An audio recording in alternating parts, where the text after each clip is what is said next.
So let's go ahead and preview the TCU defense and talk about what Casey Thompson needs to do for the Texas Longhorns to put them in the best position offensively to beat TCU. And this TCU defense is not your typical Gary Patterson defense. They are kind of ranked second to last in a lot of categories we'll get to here in a second, defensive categories, which you're not used to seeing, right, from a Gary Patterson defense. So I'm trying to wrap my head around, okay, is this because they've only played 3 games, they're still figuring it out, or is this who they are this year defensively? So the games we look at are the games against SMU. We look at some defensive clips against SMU. I know it's totally different offenses, but whenever they get in certain personnel that Texas has are the clips I try to kind of find. And then the game that TCU played against Texas last year, even though, again, different offenses, different schemes, but I still think there's some takeaway value that we have to see what TCU could potentially do. At the end of the day, we're just kind of guessing. We're not coaches, but hopefully this gives us a decent idea of what we could see, or what Casey Thompson could see. So real quick, we're going to see TCU throw a lot of different coverages towards Casey Thompson's way, especially what they did against SMU.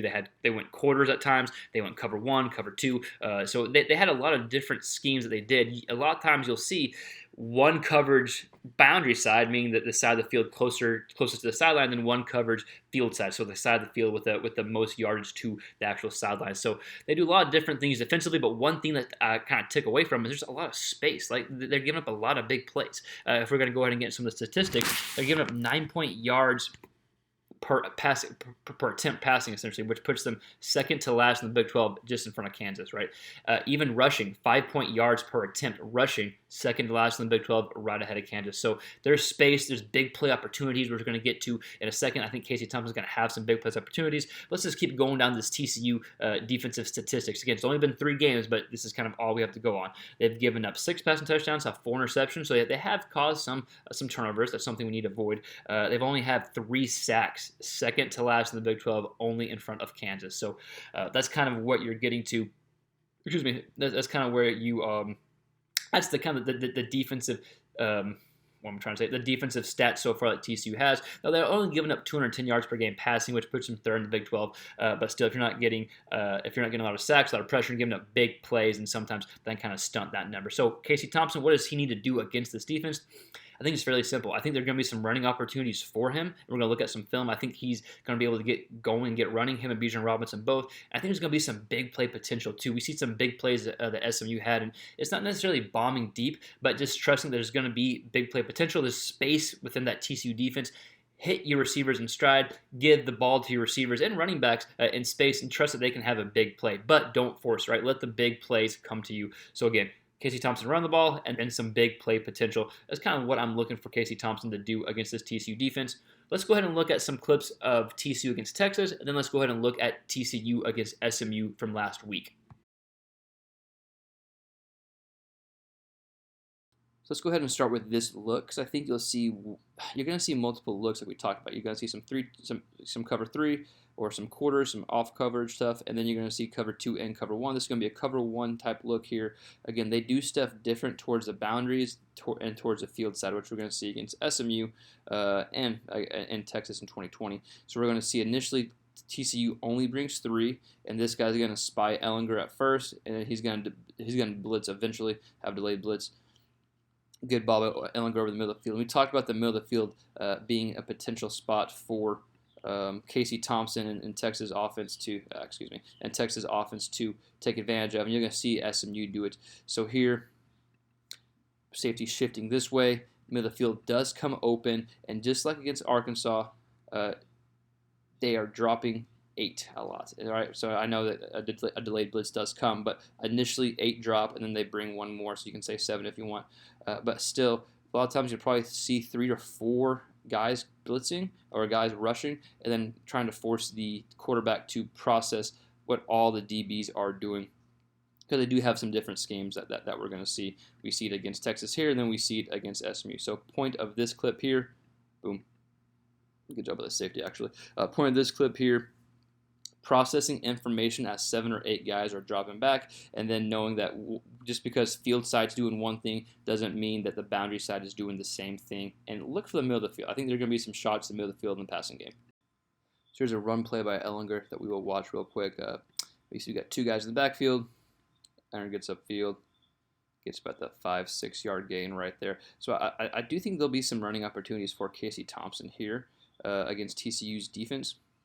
So right here we do see 6 in the box. We're going to see this whenever we watch film against SMU. Again, the offenses are different from SMU and Texas, but we're going to see 6 in the box whenever you have whenever you have a tight end in a back or 2 backs, and then we're going to see 2 up top safeties, which is what you see from TCU often. Cover 2 type look here, and then once, excuse me, I'll keep it going. Good job here by this backer, actually, because if he doesn't make that tackle, then you have Ellinger one-on-one with the safety here. So if Thompson gets one-on-one with the safety from TCU, that's probably the chance, or that's probably what you want as a Texas play caller, offensive play caller. Let's watch the other point of view here, so you can kind of, there we go, see this angle here and see the hole open up. So I think Robinson is going to be able to get going. I think they're going to have success on the ground with Robinson. So TCU is going to do all they can to stop that. And so I think for Thompson, if he gets a few successful running plays, man, I really think that's going to open up the offenses, or I really think it's going to open up the passing game here. So again, if that guy doesn't make the tackle, then you have Ellinger one-on-one with this safety, or this safety here if he cuts out. So I wanted to show this defensive scheme because I didn't see it against SMU, and we got like 3 up top safeties essentially, but I think it actually turns into a quarter scheme here. So we'll see, because we already have the DB was already off. Look at this. Yeah, this looks like quarters to me. Then we got some man on the outside coverage here. So another example of doing one side field side, or doing one coverage field side, another coverage boundary side, which you'll see TCU did do against SMU. Let the play go there. Ends up being a good ball by Ellinger. But just another example of what you could see defensively from TCU. That kind of looks like a three safety look pre-snap. So again, I didn't see them try to do a ton of confusing things pre-snap against SMU. Might have been the offense, but here they definitely do, because you definitely have off coverage scheme here. Looks like quarters. Pretty good job by the lineman there. Good job by Ellinger. So if that's the case for Thompson there, and they only bring 3, that's going to be almost similar to what Arkansas did, only bringing 3 and dropping 8. So if that's the case, Thompson has seen that before, and will know what kind of routes work against that defense. So here's a run play from SMU, and I think it's something you can see, obviously. Excuse me. I think you're going to see, obviously, Texas try to get Robinson going against TCU's defense. But since we're talking about Thompson here, I think this is where you could see Thompson get going as well. And this is how I think Texas would probably potentially do things if they are able to sprout TCU's defense, which this is what SMU's doing. Receivers down here, 1 receiver up here. They got 2 backs.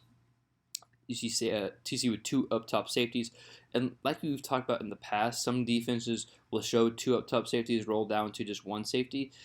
Most of the time, if the safeties are outside the hashes or a little further away, it's a true cover 2, cover 4, or whatever it may be, but it's a true 2 safety look. If they're within the hashes or kind of close to each other, that's when you know that there's probably going to be some type of post snap movement, and there's only going to be 1 up top safety. Regardless, I think to get the run game going, you spread the defense out, and then TCU only has 6 guys in the box here, right? So you got 4, not down line, but 4 on the line, 2 backers. You got the nickel back out here, and then you got 5, 6 blockers, even 7 if Thompson keeps the ball here, right? So you got 6 on 6, 6 on 7, depending what the play call is. This ends up being a good run play for SMU. Good blocking, hits the hole well there. But just an example of what you could see TCU line up on, and how Texas and Thompson could beat that and get the run game going. So here's TCU with another 2 safety look, but it's a little kind of different here. You got one kind of scheme going on boundary side, and then one scheme going on field side. And so I'll be honest, I can't really even tell what they're doing here, or what you would call this. I know you got the DB kind of off man and zone, and then the safety creeps in, and he has this zone over here. So there is some zone schemes going on here.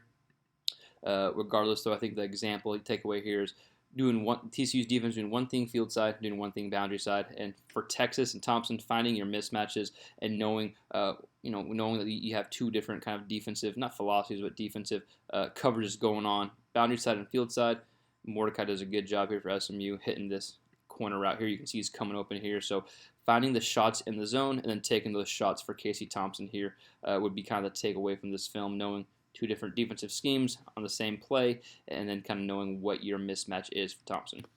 So here's a passing down for SMU. It's 3rd and 7. We're going to see you got one up top safety. This safety kind of creeps down here. So cover one man under look, right? And so we got SMU completely spread out. There's one safety that you, or one, excuse me, receiver outside the screen you can't see here.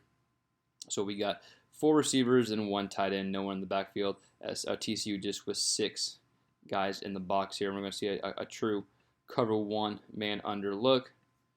One up top safety. All the defense backs are playing off man, but they're still man going. They're defending the line of scrimmage, the first down marker. A lot of times that's what you're taught when you're playing off man. Have your heels kind of where the sticks are. They do that. Good job by Mordecai finding a receiver anyways and getting a first down here. So here, an example here, passing situations, if they go to man, 1, Thompson make the good decision, good read, and 2, just trust your receivers to get open against man defense.